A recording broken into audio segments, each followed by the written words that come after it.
All right, here we go. Top 10 teams, NFL. I think I'm going to shock you guys with some of these teams. Okay? Number 10.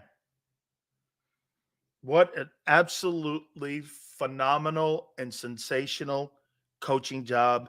It's the best coaching job of the year. By the way, who do you think has done the best coaching job so far in 2023 in the NFL?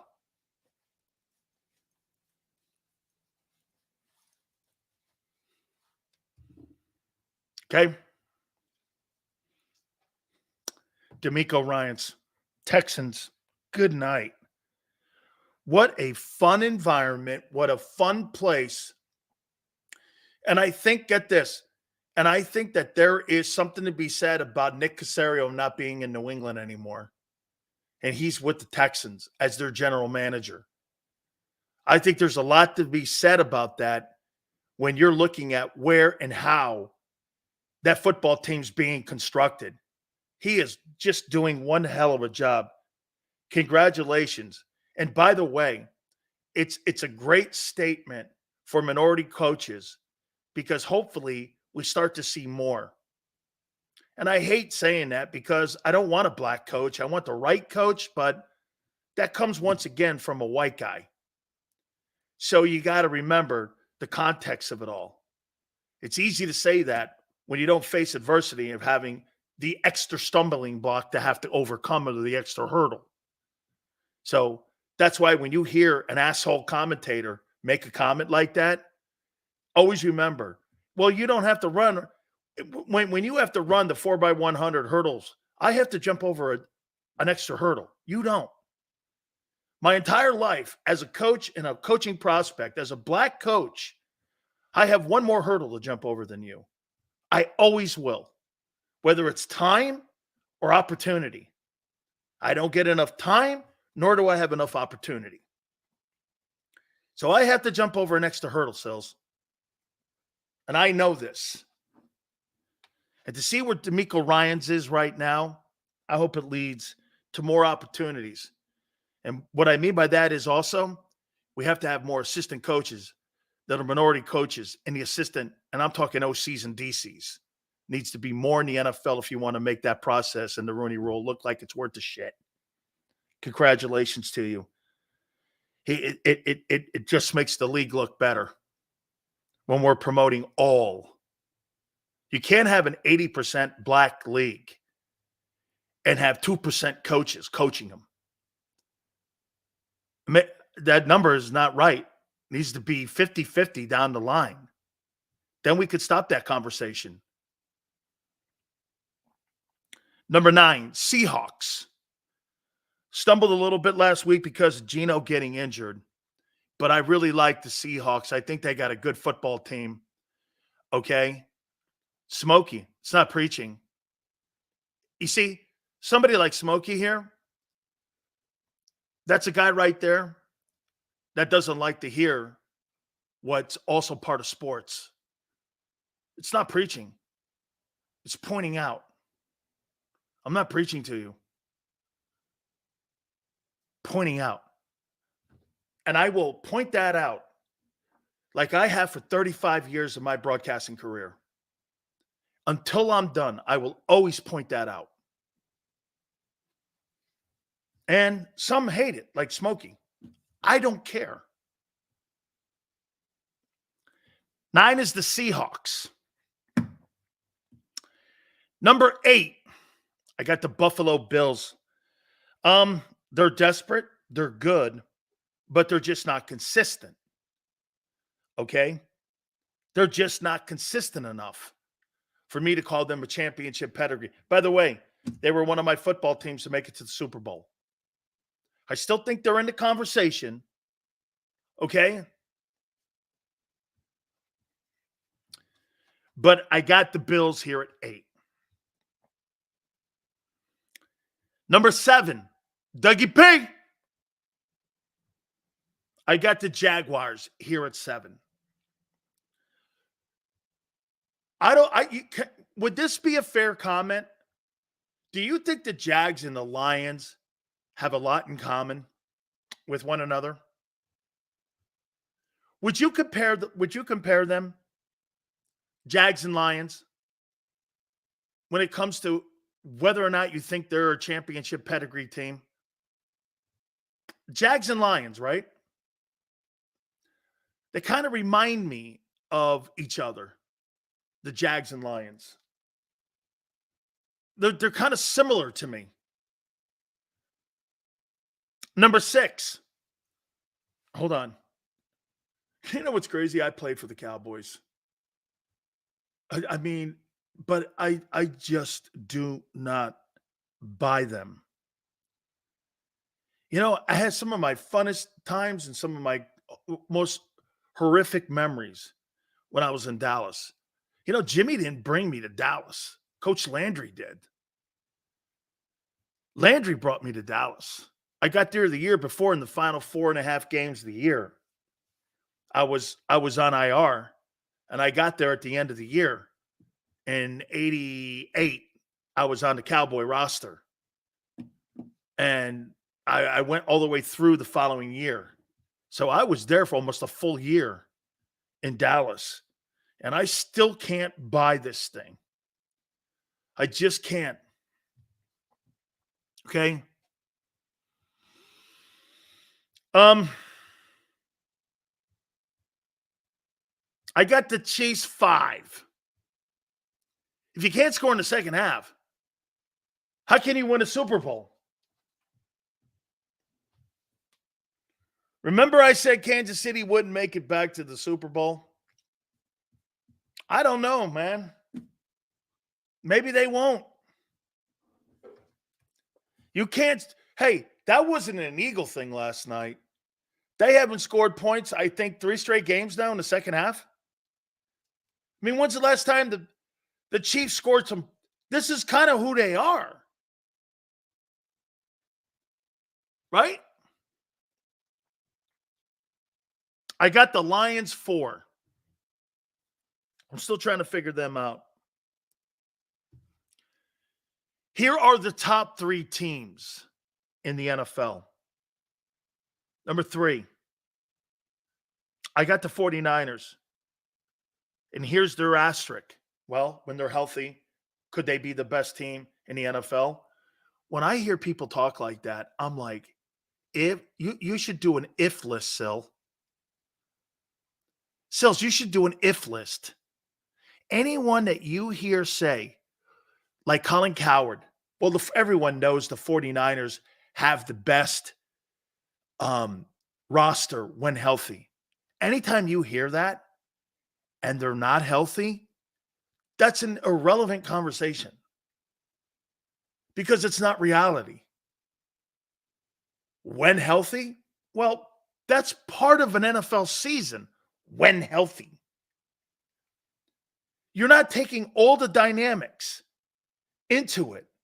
That doesn't give you a whole. Look at what a guy like Cowherd or Skip want to do for the Niners and for the Cowboys. You know what that is? They want to give them hall passes for incompetence or for situations when they don't talk in realities like I do. The Eagles have beaten the Cowboys and the Chiefs. I don't give a shit how that painting looks. If Picasso painted it, it doesn't have to look like a masterpiece. Picasso painted it. It is a masterpiece. Don't you get it? That's why sometimes you look at Picasso or Rembrandt stuff and you go, I don't get it. Then you go, oh, Rembrandt and Picasso wrote, oh, must be a masterpiece. Those are masterpieces. These are not Panthers and Giants. Those are masterpieces. I don't give a shit how the painting looks. Well, it wasn't. Bro, Kansas City would mop your ass in Arrowhead. Let's get that right. Dallas is not going into Kansas City and playing like shit for fourth quarter. Why?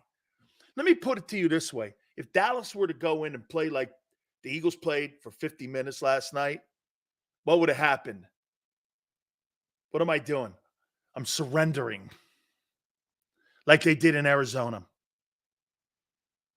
The Eagles don't surrender. They never surrender. I've never seen that team surrender. In 3 years, I've never seen them surrender. I've never seen them quit the game, take a knee. I've never seen that. I've seen Dallas surrender. Okay? I've seen Dallas surrender this year alone. San Francisco and Arizona. If ifs and buts were candy and nuts, we all have a wonderful Christmas. Yeah. That's right, my friend. You got to kill us. I got you, homie. You're dead on. Damn right. They never surrender. That's what I love about Sirianni. They never surrender, and they always prepared for big games. We show up and play hard, even if you're not playing the best ball. Smokey, totally true. Okay? No surrender. No surrender, man. Sun Tzu, Art of War. No surrender. I got the Ravens, too.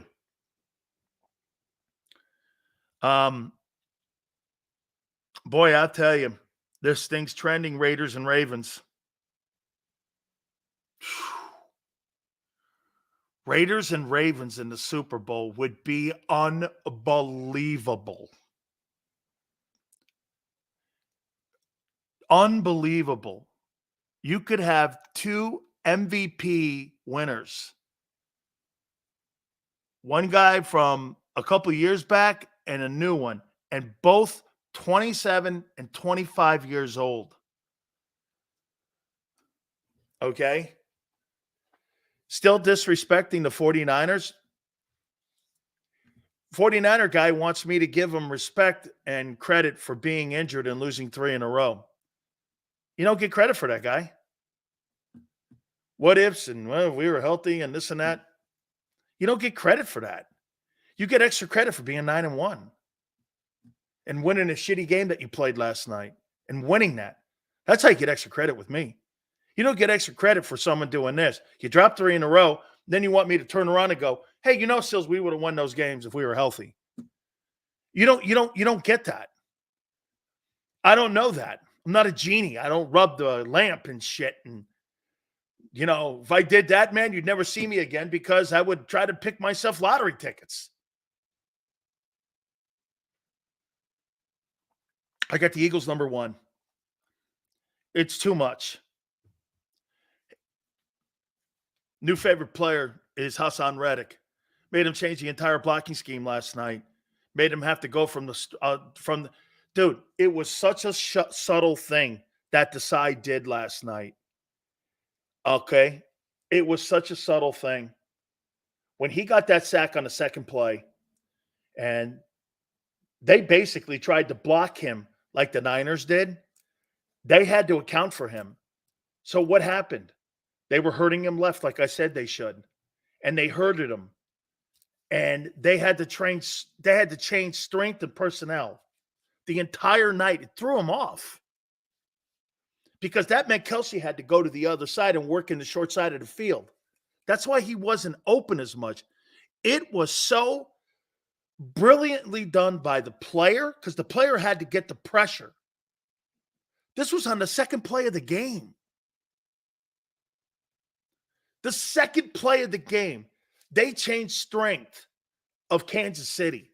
Kansas City had to flip their strength because Reddick got home. I got goosebumps on that because that was strategically done. It was game planned. They got home in the first series, and Kansas City went 3 and out. What happened? They went 3 and out. They couldn't believe it because Reddick got home. And he hit him in the chest. That's what aggravated him more, Kansas City, is the fact that he hit him in the chest. Wasn't a slap in a strip. He hit him in the chest. Joho, I did. You were murdered in that game for 50 minutes. There's nothing you did in that game but 2 plays and defensively to win it. And I've been giving you for 4 hours kudos. What did you want me to say? Do you want me to be Skip Bayless and try to come up with reasons why all the drops, and that's what cost Kansas City was all the drops and the shitty wideouts and Kelsey dropping the passes? Do you want me to kind of talk like that? I can't. I can't talk like that. Got you, brother. We're good. Okay, because that was a medal game. Guys were fabulous. Hey, get this. You got killed. Your O-line was annihilated. Your D-line was crushed. All the things that your strength. You want to hear something that was so incredible about last night? Right, Tone? You know what the best part of your team was last night? Your secondary. Try that one out. Your street walking, free agent, undrafted, secondary was the best part of your team last night. When you win with the worst part of your team, that's my whole. I'm trying to give you guys kudos, and some of you are fighting me. You won with the worst part of your team last night. Your secondary.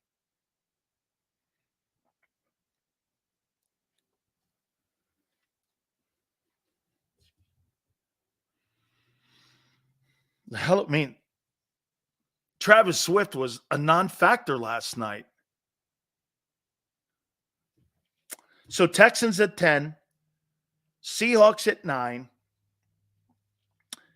Bills at 8, Jags 7, Cowboys 6, Chiefs 5, Lions 4, Niners 3, Ravens 2, Eagles 1. Yeah. Mr. Pfizer can go and do his commercials now. I hear he's got a new one for butthurt cream, Smokey.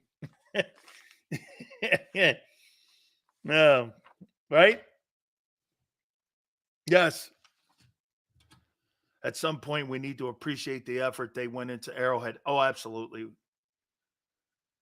Played Andy Reid off a bye. Played like shit because Jalen didn't have time to think and still won the damn game. Christopher, that's my point. You played your worst game of the year and beat the Chiefs in Kansas City. Let me say it again. Okay? Thank you, Benjamin. Very kind of you. Let me say this to you one more. Hey, Christopher. You played your worst. Would we not say that was the get this. Say it again. Is he right? That's the worst game of the year. Would you not agree? Say it with me, everyone. That was the worst game of the year you played. Say it. It was the worst game of the year you played. And you beat Kansas City in Arrowhead.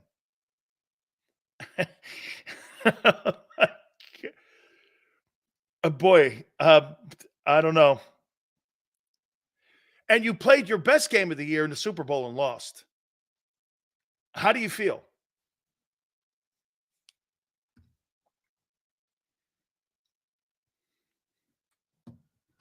That was you played worse against the Chiefs than you did against the Jets.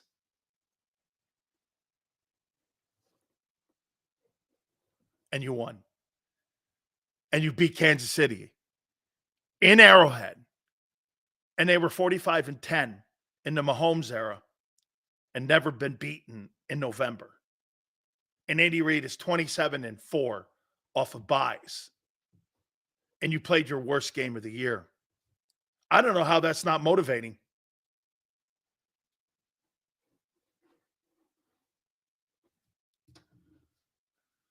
I would agree with that. The offense never looked so shot. Defense played the best half of the year for sure, though. Again, I'm talking about 60 minutes of football here. And that portions of the game. Maxon, it is amazing. It's motivating, Richard. Yes. Good. Yes.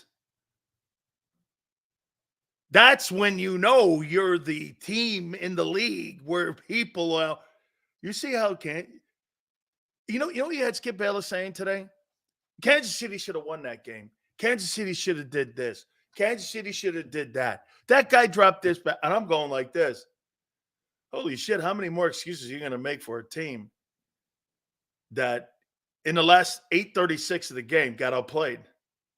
And you let that team, you kept the Eagles in it to your chagrin, and they beat you. I don't know. Again, I don't.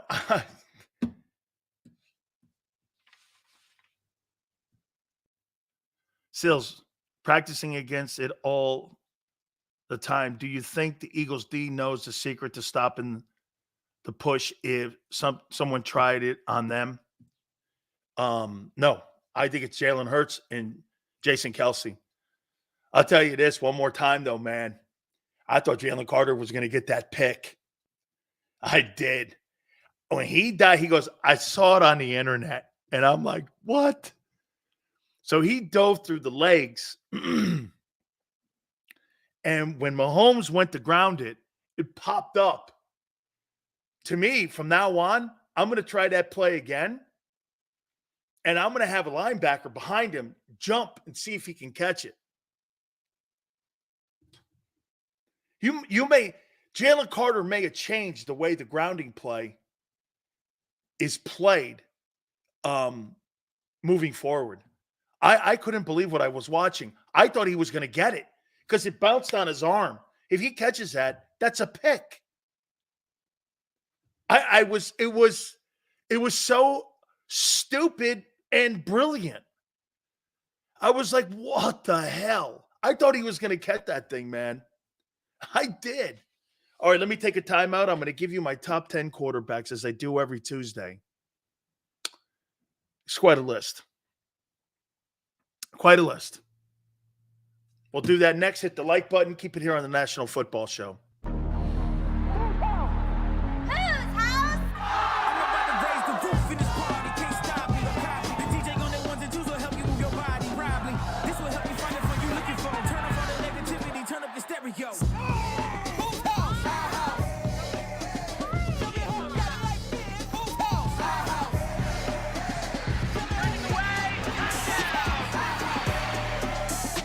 Football and Hooters, the perfect pair.